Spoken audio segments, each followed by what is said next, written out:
Hello, welcome to the channel. We like to talk about TV, films and comics. Today I'll talk about some TV.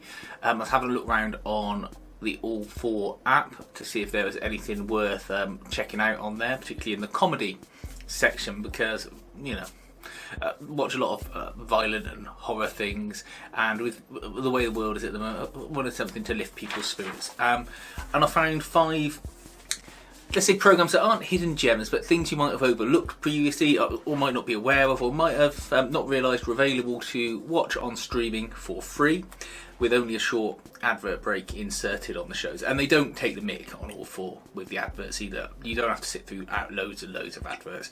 You're quite quick into the shows.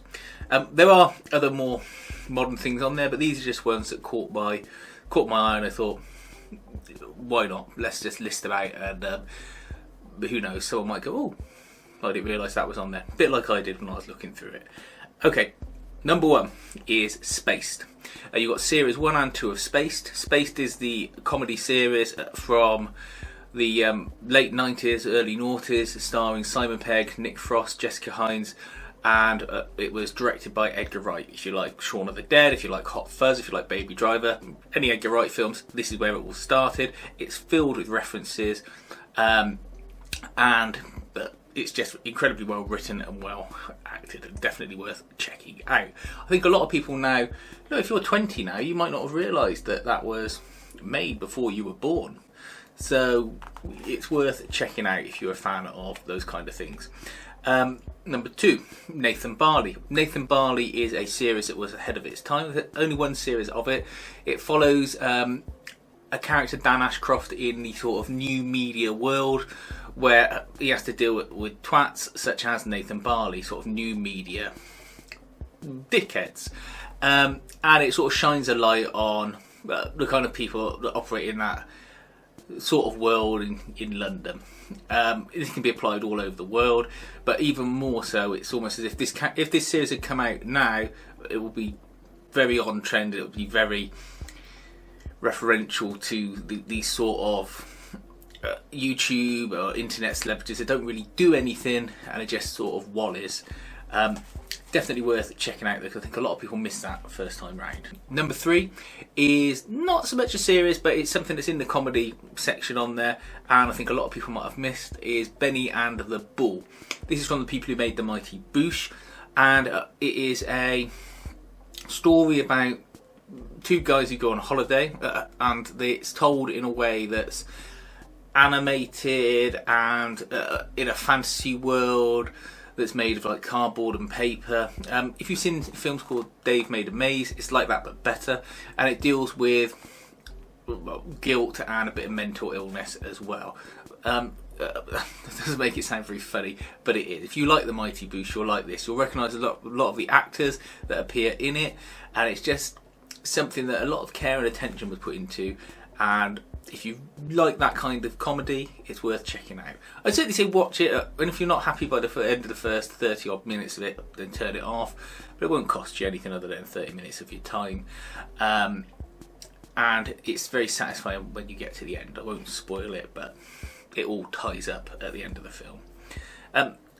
Number 4 is The Adam and Joe Show. This is a bit dated now, but it was around when I was of the right age to like it, and there's lots of things in there that will still make you laugh now, like Bad Dad, like this little Star Wars, things that you would see on Robot Chicken. It's just funny. It's just funny. It's 2 blokes doing essentially what comedy YouTubers do now, before there was a YouTube and before they even had proper camera equipment that would let you quickly edit it digitally. They had to do all this on sort of VHSs and things like that. It's incredibly inventive, incredibly funny, and it's worth checking out if you've got time on your hands. The Adam and Joe Show, and you've got a good few series of that on there as well. Finally, well, I'm going to cheat. I'm not going to do 5. I'll do 6. I'll quickly go over them. There are 2 sitcoms.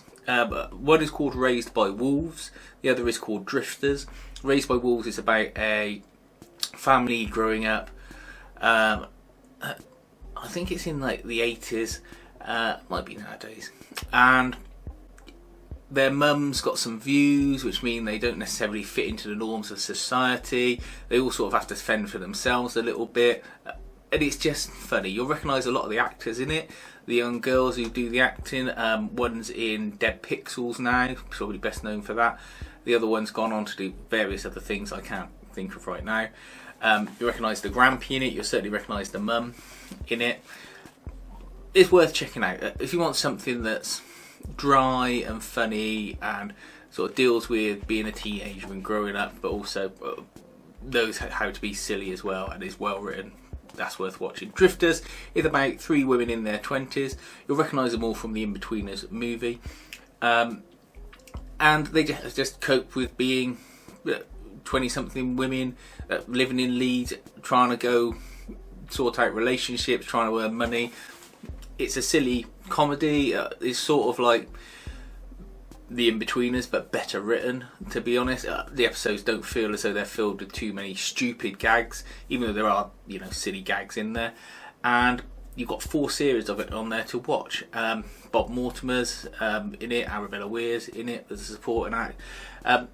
There's lots of actors you'll recognise, and it's a high quality show. I felt that, obviously it went on for 4 series, but it never seemed to get any acclaim that it probably deserved. And the girls in it are acting their socks off as well. And there'll be people you recognise in it. There's people I recognise in it from my life that I won't name in the video because probably not very nice if I did name it, but that's, I think, is a sign of something being well written, that you can recognise the characters and compare them to others in your own life. Look, that's a selection of some things from all 4. Obviously there's more modern stuff in there and there's older stuff in there, but they're ones that I think definitely worth checking out if you've got a lot of time on your hands at the moment and you want something that's a bit different and doesn't just appear on Netflix or Amazon Prime. So a lot of the times now they're sort of keeping these archive things back for their own streaming services, obviously, because Channel 4 wants to get ad revenue. Let me know what you think in the comments, and please feel free to like and subscribe, and thanks for watching.